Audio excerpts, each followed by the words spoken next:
अस्सलाम वालेकुम स्टूडेंट, आज हम अपना टॉपिक स्टार्ट करेंगे next topic of chapter number 2 kinematics और दैट इज़ 2.4। ठीक है, 2.4 है topic number and it is about terms associated with motion. ठीक है, वो टर्म्स जिनको मोशन की वजह से हम डिस्कस करते हैं। ठीक है, लाइक अगर हम मूव कर रहे हैं तो हम ऑब्वियसली कोई डिस्टेंस कवर करेंगे और अगर हम मूव कर रहे हैं तो मूवमेंट में हमारा कोई ना कोई टाइम रिक्वायर होगा। इस तरह उन चीज़ों की स्टडी को हम कहते हैं कि टर्म्स एसोसिएटेड विद मोशन। सो पहली हमारी टर्म है पोजीशन।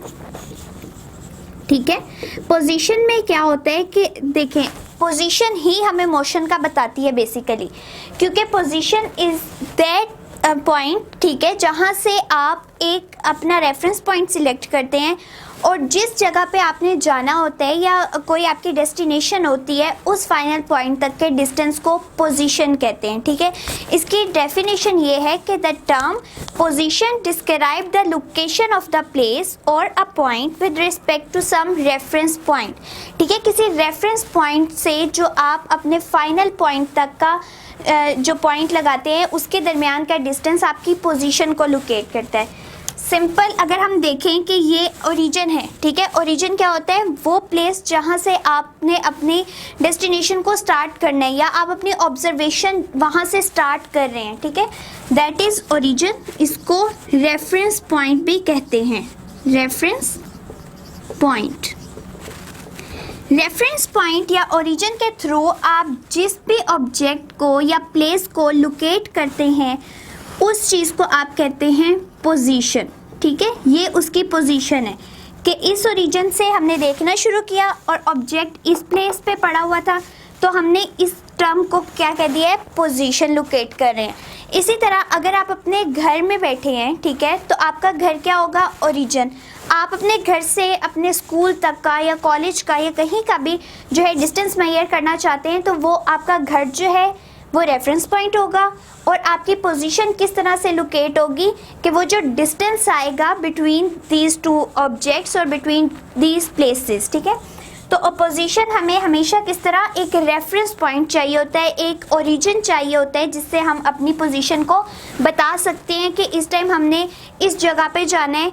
ठीक है, वो जो जगह होगी वो हमारी डेस्टिनेशन होगी और जो हमारा ओरिजिन होगा वो कोई भी चीज़ हो सकती है जहाँ से हम अपनी ऑब्जर्वेशन स्टार्ट कर रहे हैं। ठीक है, तो इसी तरह अगर हम मैप्स पे देखें, गूगल मैप जो है वो बहुत यूज़ होता है। उस पर क्या होता है कि आप जो है अपनी आपकी पोजीशन जीपीआरएस के अकॉर्डिंग जो है जीपीएस के अकॉर्डिंग आ रही होती है और उससे आप अपना फाइनल पॉइंट बता देते हैं कोई सा भी, लाइक जो है आपने कहीं जाना है, फोटोस वगैरह ही जाने हैं, तो जब वो लिखते हैं आपको पूरा मैप बना हुआ आ जाता है कि इस तरह से इस रूट पे जाना है। वो आपकी पोजीशन को लोकेट कर रहा होता है कि आप यहाँ ओरिजिन पे हैं, आपकी फाइनल डेस्टिनेशन यहाँ पे है, तो ये सारी आपकी पोजीशन को डिस्क्राइब करता है। ठीक है, तो आजकल इस तरह की बहुत सी ऐप्स यूज़ हो रही हैं, बहुत सी कंपनीज इस ऐप को यूज़ कर रही हैं और उससे वो पोजीशन लोकेट करके आपको बहुत बेनिफिट्स दे रही हैं। ठीक है, तो लाहौर वालों को बहुत अच्छी तरह पता होगा कि ये कौन सी ऐप्स की मैं बात कर रही हूँ और यही आपका क्वेश्चन है अबाउट द पोजीशंस,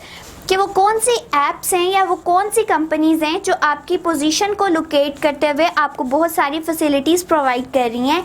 और इसका आपने मुझे आंसर ज़रूर करना है क्योंकि मोस्ट फेमिलियर हैं आप इससे, ये बहुत ज़्यादा यूज़ होने वाली है बिटवीन लाहौर। ठीक है, लाहौर में बहुत ज़्यादा यूज़ हो रही है ये, तो आप मुझे इसका कमेंट में ज़रूर आंसर करेंगे।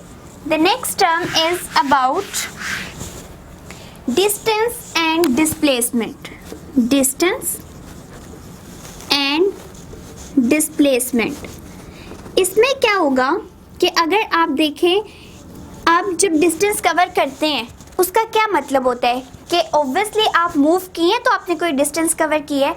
अगर आप रेस्ट कंडीशन में हो तो इट मीन्स कि आपका कोई डिस्टेंस कवर नहीं होगा। तो मोशन के टर्म्स से कौन सी एसोसिएट कर रही है, डिस्टेंस एंड डिस्प्लेसमेंट। अब हम देखते हैं फर्स्टली कि डिस्टेंस क्या होता है। ठीक है, तो डिस्टेंस जो है लेंथ ऑफ पाथ की वो लेंथ जो कि बिटवीन टू पॉइंट्स या टू ऑब्जेक्ट्स कुछ भी हो सकता है। ठीक है, दैट इज़ योर डिस्टेंस। वो पाथ की लेंथ जो कि किसी भी दो पॉइंट्स के दरमियान है, ठीक है। अब अगर हम पहले वाली एग्जांपल ही देखें पोजीशन की, हमने कहा ये ओरिजिन है हमारा और ये हमारा है घर, ठीक है। इसको हमने अपना कंसीडर किया हुआ है घर, एंड हमने स्कूल जाना है, ठीक है, दैट इज स्कूल, या हमारा कोई भी पॉइंट है, कोई भी डेस्टिनेशन है। अब इसको इससे इधर तक जाने में हमारे पास बहुत से पाथ रिक्वायर्ड हैं, ठीक है। इन दो पॉइंट्स के दरमियान जो भी हमारे पास लेंथ आएगी पाथ की, कोई भी हो सकती है। हमारे पास समटाइम ऐसा होता है कि हम लोग कहीं पे भी जाना हो तो हमारे पास उसको उस फाइनल पॉइंट तक पहुंचने के लिए 2-3 वेज होते हैं। कोई शॉर्टेस्ट वे होता है, कोई लॉन्गेस्ट होता है। तो हमारे पास जो एक्चुअल लेंथ का पाथ है between 2 points is the distance. तो ये पूरा हमारे पास जी ओरिजिन है, ये या होम है, जो भी है आप लोकेट कर रहे हैं, ठीक है, रेफरेंस पॉइंट, उससे आपका जो फाइनल डेस्टिनेशन तक का पाथ है उसको हम कहते हैं डिस्टेंस, ठीक है। वो क्या होता है? डिस्टेंस। तो डिस्प्लेसमेंट क्या हुआ? जिस तरह ये लेंथ पूरे पाथ की हमने बताई है बिटवीन द 2 पॉइंट्स, अगर यही हमारे पास शॉर्टेस्ट पॉइंट हो जाए, लाइक अगर हमारे पास एक ये पाथ था जो बहुत लंबा था, ये टोटल लेंथ थी पाथ की, लेकिन अगर हम उसमें से एक शॉर्टेस्ट पाथ जो है चूज करते हैं तो वो हमारा होगा displacement, that is your shortest path. इसको यूं भी कह सकते हैं कि जो हमारा डिस्टेंस है वो लॉन्गेस्ट पाथ होता है, जो टोटल पाथ होता है, ठीक है, टोटल पाथ। कि हमारे पास कहीं पे भी जाने के 2-3 रास्ते हो सकते हैं जो एक्चुअल पूरा हमें बताते हैं कि ये यहाँ से यहाँ तक आपका इतना ज़्यादा पाथ है या इतना पाथ है, वो आपका होता है डिस्टेंस, ठीक है। अगर उसी में से हम शॉर्टेस्ट पाथ को सिलेक्ट कर लें तो वो हमारा होता है डिस्प्लेसमेंट। अब जो डिस्प्लेसमेंट है, क्योंकि हमें इसमें देखें पोजीशन बतानी पड़ रही है ना, हमें इसमें डायरेक्शन भी मेंशन करनी पड़ रही है। टोटल पाथ में कोई सा भी पाथ हो सकता था, इस तरह से भी हो सकता था या कोई इस तरह से भी हो सकता था। टोटल पाथ था ना, हमने एक टोटल ओवरऑल की बात की।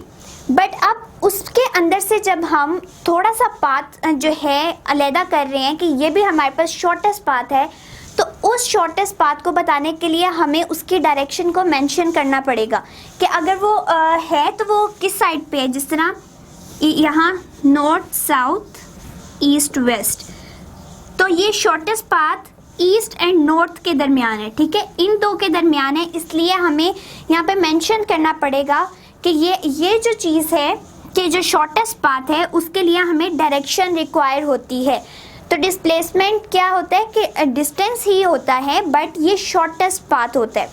तो इसका भी मैग्नीट्यूड होता है कोई ना कोई, क्योंकि डिस्प्लेसमेंट को किस तरह बताया जाता है?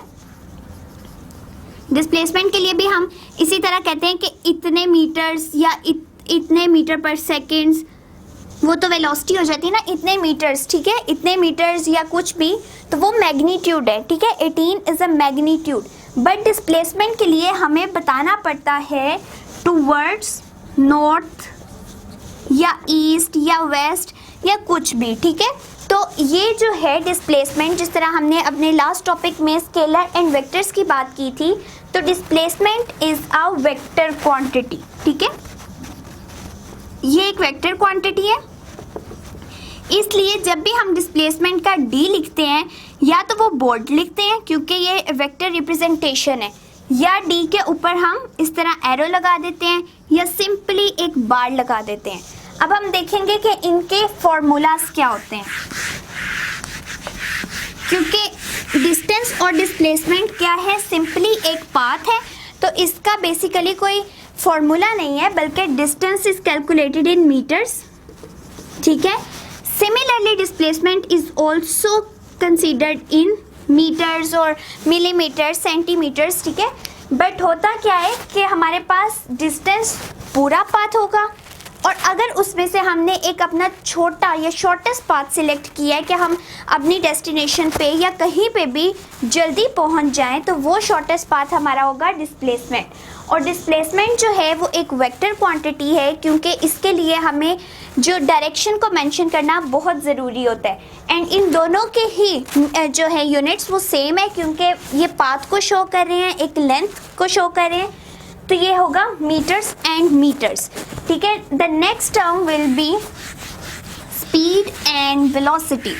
अब इसी तरह से हम कहते हैं कि गाड़ी ने जो है इतने स्पीड से जो है मूव की, speed and velocity. Speed and velocity में क्या होगा कि ये टर्म किस तरह एसोसिएट कर रही है मोशन के साथ। हम जब भी ड्राइव कर रहे होते हैं या कुछ भी कर रहे होते हैं, हम कहते हैं कि इतने किलोमीटर हमने ड्राइव किया है, ठीक है, इतने किलोमीटर्स पर आवर। तो वो हमारी क्या बता रही होती है, वो स्पीड को बता रही होती है कि हमने 1 घंटे में इतना सफ़र जो है तय कर लिया, इतना डिस्टेंस कवर कर लिया। तो वो होता है स्पीड। अब स्पीड की डेफिनेशन क्या है? Speed is the distance covered by the object, distance covered by the object in unit time। अब unit का मतलब यहाँ पे एक नहीं है, by the object in unit time के एक ही मिनट या एक ही सेकंड इस तरह का कोई मतलब नहीं है, बल्कि यूनिट में कुछ भी आ सकता है, लाइक सेकंड्स भी आ सकते हैं, ठीक है। Unit time may be seconds, ठीक है, सेकंड्स भी हो सकते हैं, मिनट्स भी हो सकते हैं, हमारे आवर्स भी हो सकते हैं, ईयर्स भी हो सकते हैं, ठीक है, वो कुछ भी हो सकता है। यूनिट टाइम ये नहीं कि जस्ट 1 मिनट या 1 सेकंड, इस तरह का मतलब नहीं होता। तो वो डिस्टेंस जो कि कवर किया जाता है किसी भी ऑब्जेक्ट जो कवर कर रहा होता है in unit time, that is the speed of that object. Like अगर हम सिंपली कहें कि चीता जो है वो रन कर सकते हैं 70 किलोमीटर पर आवर, मतलब वो 1 घंटे के अंदर 70 किलोमीटर जो है डिस्टेंस कवर कर रहे हैं। तो वो उस चीता की स्पीड है, ठीक है, चीता जो जंगलों में पाया जाता है। इसी तरह हमारे पास बाज है, वो फ्लाई कर सकता है 200 किलोमीटर पर आवर, ठीक है, वो बहुत ज़्यादा जो है तेज़ी से फ्लाई कर रहा होता है। तो वो उसकी क्या होती है, स्पीड। अब इसका सिंपली इसकी डेफिनेशन ही हमें बता रही है कि इसका जो है यूनिट्स क्या होंगे एंड इसका फॉर्मूला क्या होगा। अगर हम इसका फॉर्मूला देखें तो इसका फॉर्मूला किस तरह बन रहा है, स्पीड के लिए S, ठीक है, डिस्टेंस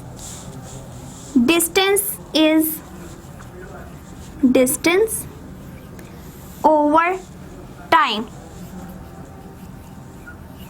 ठीक है, सॉरी S जो है यहाँ पे हम इसके लिए नहीं, स्पीड के लिए V यूज़ करेंगे, ठीक है, and distance is S over T। तो हमें स्पीड की डेफिनेशन से ही पता चल गया कि उसका फॉर्मूला क्या होगा, distance covered by the object in unit time, ठीक है, यूनिट टाइम में जितना डिस्टेंस कवर किया जाता है that is basically the speed of that object, ठीक है। अब इसका अगर हम लोग यूनिट फाइंड आउट करना चाहें तो इसका यूनिट किस तरह से होगा कि डिस्टेंस का अभी हमने यूनिट डिस्कस किया, दैट इज मीटर, ठीक है, वो क्या होता है, मीटर। टाइम का क्या होता है, बेसिक यूनिट, जो बेस यूनिट है दैट इज सेकेंड। हम जितने भी यहाँ पे यूज़ कर रहे होंगे, अगर हमारी बेस क्वांटिटीज़ होंगी तो हम उसके लिए बेस यूनिट ही यूज़ करेंगे, कोई और यूनिट नहीं। लाइक हम सेकंड की जगह मिनट्स वगैरह नहीं लिखेंगे, बेस यूनिट है हमारा सेकंड। तो हम अपनी फिज़िक्स में जो भी डिराइव करते हैं फर्दर फार्मूलाज, उसमें बेस यूनिट को ही यूज़ करते हैं। तो इसका एक्चुअल किस तरह बनेगा, मीटर पर सेकंड, ठीक है। अगर कोई चीज़ डिवीजन में आ रही हो तो उसको ऊपर लेके जाके उसकी पावर के साथ नेगेटिव साइन लगा दिया जाता है। तो ये इसको पढ़ेंगे कैसे, मीटर पर सेकंड। तो हमारे पास स्पीड का डायरेक्ट फॉर्मूला बन गया फ्रॉम द डेफिनेशन के distance covered in a unit time, distance over time, distance is represented by s and time by t, where speed is represented by v and it will give us meter per second, that is the unit, ठीक है। अब हम move करते हैं अपनी velocity की तरफ, ठीक है। अगर हम कहें कि दोनों चीज़ें तो सेम ही थी, दोनों के यूनिट भी सेम ही आएंगे, तो इनमें बेसिक डिफरेंस आया कहाँ पे। मैं इसके आगे पहले इसकी डेफिनेशन कंप्लीट कर दूँ, मैं नीचे से इरेज कर दिया था, विद इन यूनिट टाइम, ठीक है। तो हम यहाँ से देखेंगे कि बेसिक डिफरेंस आया कहाँ पे, क्योंकि वेलोसिटी भी स्पीड को ही, मतलब रफ्तार को डिस्क्राइब कर रही है किसी भी ऑब्जेक्ट की, और स्पीड भी रफ्तार को ही जो है रिप्रेजेंट कर रही है। दोनों के यूनिट्स भी सेम है, लेकिन हमने इनको नाम क्यों अलग अलग दिए। स्पीड जो है वो distance covered by the object है। अगर वेलोसिटी को देखें, यहाँ पे ही मैं लिख देती हूँ दोबारा से, speed this and velocity equals to displacement covered. ठीक है, यहाँ पे जस्ट एक वर्ड का चेंज आया है, तो वो है displacement covered by the object with in unit time. ठीक है, तो डिस्प्लेसमेंट का क्या मतलब है कि शॉर्टेस्ट पाथ, और शॉर्टेस्ट पाथ के लिए हमें क्या रिक्वायर होती है, डायरेक्शन रिक्वायर होती है। इसलिए स्पीड जो है हमारी स्केलर क्वांटिटी है, क्योंकि उसमें हम डिस्टेंस को शो कर रहे हैं। एक चीज़ का दूसरी चीज़ पे डिपेंडेंस होती है। ठीक है, तो अगर डिस्टेंस स्केलर है इट मीन्स स्पीड भी स्केलर है, क्योंकि टाइम भी स्केलर था। टाइम को जो है हम किसी भी डायमेंशन में या किसी जो है डायरेक्शन में नहीं बयान करते। इसी तरह हमारे पास जो डिस्प्लेसमेंट है, डिस्प्लेसमेंट एक वेक्टर क्वांटिटी थी। क्यों? क्योंकि हमें उसको बताने के लिए किसी वो डायरेक्शन को बताना ज़रूरी है, क्योंकि वो शॉर्टेस्ट पाथ है। टोटल पाथ के लिए हमें कुछ रिक्वायर नहीं होता, हमें डायरेक्शन नहीं बतानी पड़ती, बट फॉर द डिस्प्लेसमेंट हमें बताना पड़ता है कि ये शॉर्टेस्ट पाथ है, तो इसके लिए डायरेक्शन भी ये होगी। अब displacement covered by the time, covered by the object with in a time unit. ठीक है, तो वो हमारे पास होता है वेलोसिटी। अब इसको किस तरह से करते हैं, वेलोसिटी के लिए हम थोड़ा सा यूँ v को कर्व सा कर देते हैं, क्योंकि स्पीड के लिए अगर v इस तरह से यूज़ होता है तो इसमें आप देखेंगे थोड़ा सा इसको इस तरह से कर्व पाथ में लिखा गया है, थोड़ा स्टाइल में लिखा गया है। वेलोसिटी इक्वल्स टू, इसके भी हमें डेफिनेशन से ही पता चल रहा है कि डिस्प्लेसमेंट है, डिस्प्लेसमेंट को हमने d से शो किया था। ठीक है, मैं बोल्ड यहाँ पे लिख देती हूँ, d बाय टाइम। ठीक है, डिस्टेंस बाय टाइम। डिस्टेंस को भी हमने शो मीटर्स में ही किया था, बट एक्चुअल क्या था कि उसमें पाथ जो है शॉर्टेस्ट पाथ होता है, उसमें डायरेक्शन रिक्वायर होती है, तो इसका भी यूनिट मीटर पर सेकंड बनेगा, जिसको इस तरह से लिखेंगे मीटर पर सेकंड। तो velocity is also the vector quantity. इसके ऊपर जब भी हम लिखते हैं तो इन दोनों के ऊपर यूँ एरो हेड, या इसको तो मैंने वैसे ही बोल्ड करके लिख दिया, अगर बोल्ड करके लिखा है तो एरो मेंशन नहीं करेंगे। ठीक है, तो वेलोसिटी भी वही होता है कि मीटर पर सेकंड। अब ये दोनों चीज़ें बता क्या रही हैं कि किसी भी चीज़ की रफ्तार, किसी ऑब्जेक्ट की, किसी मूविंग कार की, जो कि एक जो है ओरिजिन से मूव करता हुआ आगे की तरफ जा रहा है, तो उसने कितनी देर में कितना डिस्टेंस कवर किया है, वो होगी उसकी स्पीड। जिस तरह अभी हम एक कार को देख लेते हैं। ठीक है, ये कार है, एक प्यारी तो नहीं है वैसे ही, आप देख लें, इसने ए पॉइंट पे थी। ठीक है, अब इसने मूव करके जाना है बी पॉइंट पे, तो ये कोई ना कोई डिस्टेंस कवर करेगी। ठीक है, यहाँ ए पॉइंट से मूव करके बी पॉइंट पे गई है, इट मीन्स उसने कोई ना कोई डिस्टेंस ज़रूर कवर किया है, वरना वो मूव ही ना करती। अगर वो मूव नहीं करेगी इट मीन्स वो रेस्ट कंडीशन में है, तो रेस्ट कंडीशन में नहीं है, हम इसको यहाँ पे मूविंग कंडीशन में कंसीडर कर रहे हैं। और ए पॉइंट से जब वो बी पॉइंट पे गया उसका कोई ना कोई डिस्टेंस होगा या डिस्प्लेसमेंट होगा, अगर वो शॉर्टेस्ट पाथ में मूव कर रहे हैं। ठीक है, डिस्प्लेसमेंट। और इसने यहाँ से यहाँ जाने में जो टाइम इसको रिक्वायर था दैट इज टाइम टी। ठीक है, वो टाइम क्या है, टी टाइम है। तो अब अगर डिस्टेंस या डिस्प्लेसमेंट को हम टाइम पे डिवाइड करेंगे तो हमें पता चल जाएगा कि गाड़ी को यहाँ से यहाँ मूव करने में कितनी देर लगी है, उसकी इतने टाइम में कितनी स्पीड रही है, वो कितनी स्पीड से मूव करके आया है कि वो इस डेस्टिनेशन पे पहुँच गया है। समटाइम ऐसा होता है कि आप जो है कहीं जा रहे होते हैं तो स्पीड अपनी ख़ास पॉइंट पे रखते हैं, तो उससे भी हमें यही अंदाज़ा होता है कि इतना डिस्टेंस इतने टाइम में कवर किया गया है। तो हमारे पास ये 3 टर्म्स तो हो गई जो कि टर्म्स एसोसिएटेड थी मोशन के साथ, स्पीड एंड वेलोसिटी। अब इससे आगे आ जाता है एक्सीलरेशन। एक्सीलरेशन जो है वो भी इसी तरह से है कि हमें वेलोसिटी के चेंजेस से पता चलता है। ठीक है, मैं पहले यहाँ लिख देती हूँ एक्सीलरेशन एक्सेलरेशन में क्या होता है कि हमारे पास जब rate of change of velocities आ रहा होता है विद रिस्पेक्ट टू टाइम, ठीक है, जब हमारे पास rate of change of velocities, ठीक है, विद टाइम, या रेट जो है वो हमें यही बताता है कि टाइम के रिस्पेक्ट से ये डिवाइड हो रहा है। तो चेंजेस क्या आ रही हैं हमारे पास, चेंज ऑफ वेलोसिटी, मतलब एक पॉइंट पे गाड़ी की जो है स्पीड कुछ और थी, थोड़ी आगे मूव किया, उसकी स्पीड कुछ और हो गई, इसी तरह वो आगे मूव करता जा रहा है तो उसकी स्पीड कुछ और होती जा रही है। समटाइम ऐसा होता है ना कि कहीं पे अगर हम बहुत फास्टली मूव करते हुए आ रहे हैं, अगर ट्रैफिक ब्लॉक हो गई हमारी स्पीड कम हो जाएगी, ठीक है, फिर जब ट्रैफिक जैम नहीं थी या कोई जब हम सिग्नल से क्रॉस करते हैं तो बहुत स्पीड से क्रॉस करते हैं, तो ऐसी ऐसी छोटी छोटी जगहों पे जो हमारा टाइम पीरियड होता है with the distance that is the speed, और अगर वही वेलोसिटीज चेंज करी जा रही होंगी, लाइक एक पॉइंट पे एक थी, दूसरे पॉइंट पे दूसरी थी, तो इनिशियल पॉइंट वाली को कंसीडर कर लेते हैं वी आई, ठीक है, एंड फाइनल वाली वी एफ। अब इसके वेलोसिटीज तो चेंज हो रही हैं बट इन्हें टाइम तो रिक्वायर है, तो वो टाइम होगा टी। अब एक्सेलरेशन हमें क्या बता रहा है, एक्सेलरेशन को रिप्रेजेंट करते हैं ए से, चेंज इन वेलोसिटीज। जब हम चेंज की बात करते हैं तो हम डेल्टा लगाते हैं, ठीक है, ये होता है delta, that represent the change, ठीक है। तो अब इस चेंज को जब हम रिप्रेजेंट करेंगे तो हम अपनी फाइनल वेलोसिटी को इनिशियल वेलोसिटी में से माइनस करेंगे एंड देन उसको टाइम पे डिवाइड कर देंगे। किस तरह से, final velocity minus initial velocity over time, तो ये हमें क्या देगा, हमारा एक्सेलरेशन। अब जैसे मैंने कहा कि अब एक चीज़ दूसरी चीज़ पे डिपेंड कर रही होती है, तो यहाँ पे वेलोसिटी आ रही है, इट मीन्स वेलोसिटी एक वेक्टर क्वांटिटी थी।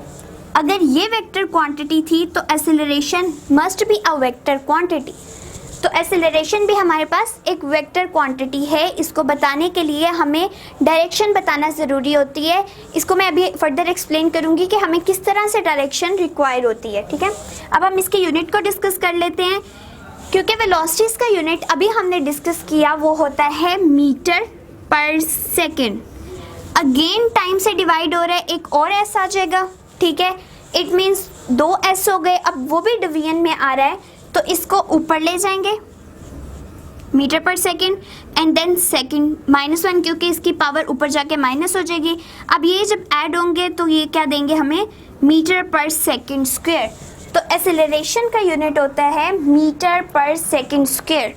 अब मीटर पर सेकेंड स्क्वायर से हमें क्या पता चलता है कि एक जो चेंज आ रहा है वेलोसिटीज़ में विद रिस्पेक्ट टू टाइम, वो है हमारा एक्सेलरेशन, ठीक है।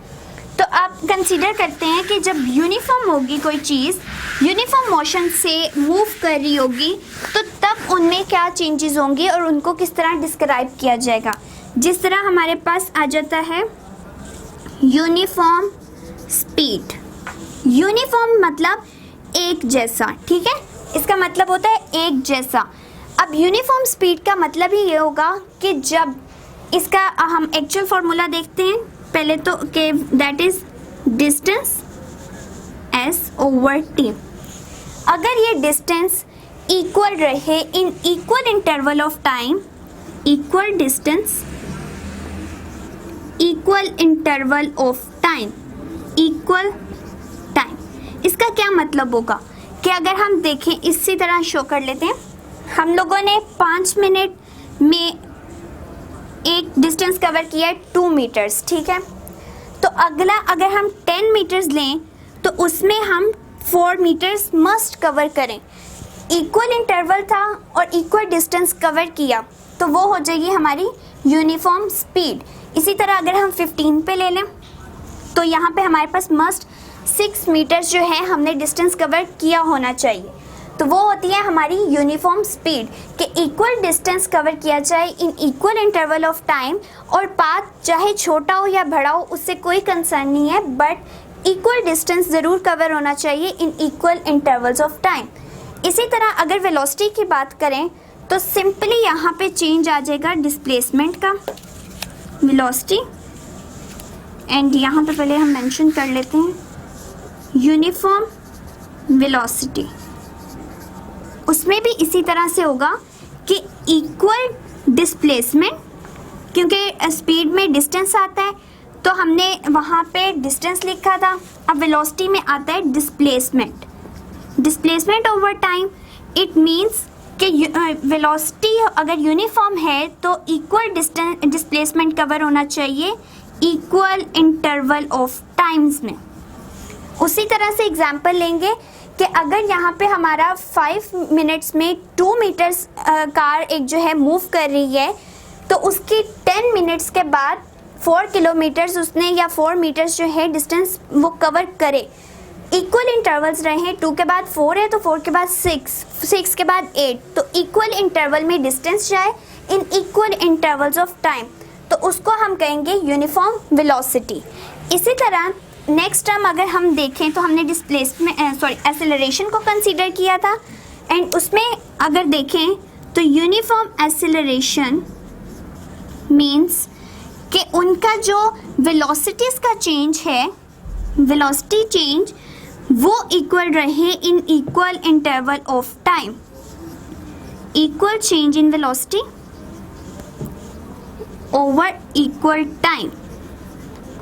इसमें भी बेशक शॉर्ट पाथ हो या लेंथी पाथ हो, हमें पाथ से कुछ नहीं है, बट हमारे पास जितना भी पाथ हो वो डिस्टेंस या चेंजेस जो आए वेलोसिटी में वो इक्वल होने चाहिए with in equal interval of time. जिस तरह वेलोसिटी का चेंज बढ़ता जाएगा उसी तरह जो है टाइम भी बढ़ता जाएगा। अगर इसी तरह कंसीडर कर लें कि 2 पे 5 मिनट्स में हमने 2 किलोमीटर डिस्टेंस कवर किया, इसी तरह 4 पे 10 किया, तो इससे हमें पता चलेगा कि किस तरह एक्सेलरेशन को निकाल सकते हैं। Final velocity 4 minus initial velocity 2।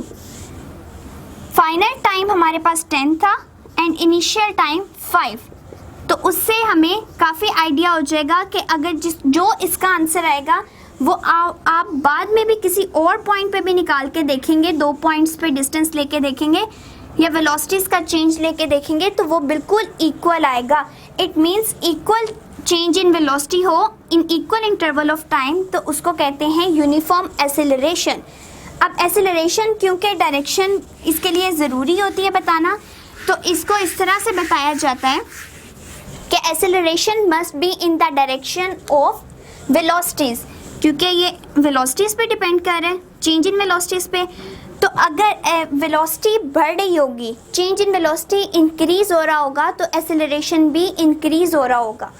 अगर बॉडी ए पॉइंट पे थी, ठीक है, कोई भी बॉडी बी पॉइंट पे जब जाएगी और उसकी वेलोसिटी यहाँ से चले वी आई ले लेते हैं, यहाँ पे वी एफ कंसीडर कर लेते हैं, इनका चेंज जो है अगर पॉजिटिव है तो इट मीन्स एक्सेलरेशन भी पॉजिटिव ही होगा। लेकिन अगर इनका चेंज जो है वो नेगेटिव में आ रहा है, velocity change is in negative, तो एक्सेलरेशन भी नेगेटिव ही होगा। नेगेटिव होने का मतलब क्या है कि उसकी डायरेक्शन ऑपोजिट होगी। किस तरह से, जब हम ब्रेक अप्लाई करते हैं किसी भी कार की, हम मूव तो थोड़ा सा आगे करते हैं, बट ब्रेक अप्लाई करने से क्या होता है, थोड़े फासले के बाद हम रुक जाते हैं, क्योंकि एक्सेलरेशन बैकवर्ड हमें फोर्स लगा रहा होता है और हमारी वेलोसिटी आगे की तरफ होती है। इट मीन्स कि जो इनिशियल वेलोसिटी थी अब वो ज़्यादा होने लगी है फाइनल वेलोसिटी की निस्बत, क्योंकि ब्रेक अप्लाई किया है तो final velocity Aahista Aahista zero हो रही है। तो हमारे फार्मूला के अकॉर्डिंग वी एफ अगर कम होना शुरू हो जाए, लाइक सपोज 2 है और इनिशियली हमने 5 से स्टार्ट किया था, तो ये हमारे पास नेगेटिव साइन में आएगा। तो वेलोसिटीज़ अगर कम हो रही है तो एक्सेलरेशन भी कम हो रहा है, नेगेटिव साइड पे जा रहा है। नेगेटिव साइड मीन्स कि अगर वेलोसिटीज़ के साथ हम आगे मूव करें तो एक्सेलरेशन हमें बैकवर्ड मूव कर रहा है, that is called the D acceleration या रिटार्डेशन, मतलब कमी आ रही है उसमें, इस चीज़ का नाम होता है डीएक्सेलरेशन या रिटार्डेशन। तो ये हमारा टॉपिक था 2.4, जिसमें हमने डिस्कस किया है अपनी terms associated with motion. First was position, the next was distance and displacement, the next is speed and velocity, acceleration. Then हमने डिस्कस किया uniform speed, velocity and acceleration को।